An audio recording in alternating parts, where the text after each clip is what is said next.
फगुनवाए जान। तोहर उठ गइल शादी के सगुनवाए जान, हमर गाँव में बीतता फगुनवाए जान। कुछ दिन बारू फेरू चल जाइबू छोड़ के, अवन लगा तिरंगवा लोरवे में घोर के, अवन लगा तिरंगवा लोरवे में घोर के।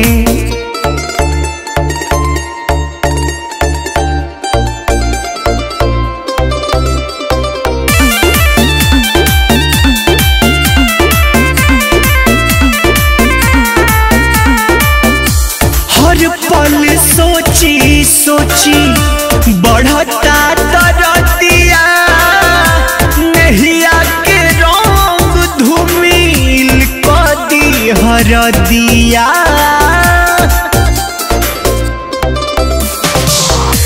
हर पल सोची सोची बढ़ता दरदिया, नहिया के रंग धूमिल कदी हरदिया। टूट जाए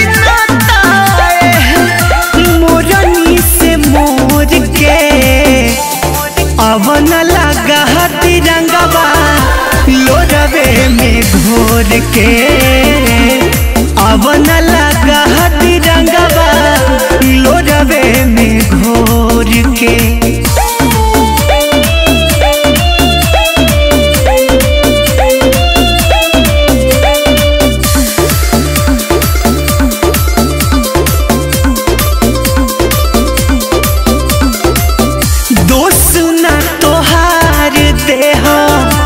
किस्मत के दोष बा दोसरा के हो खतारू, इहे अफसोस बा।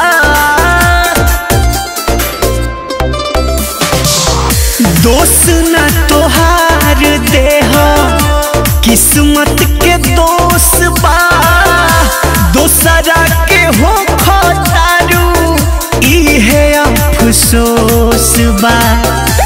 गोलू सूरज के दिलवा धड़केला जोर से, अवन लगा तिरंगवा लोरवे में घोर के, अवन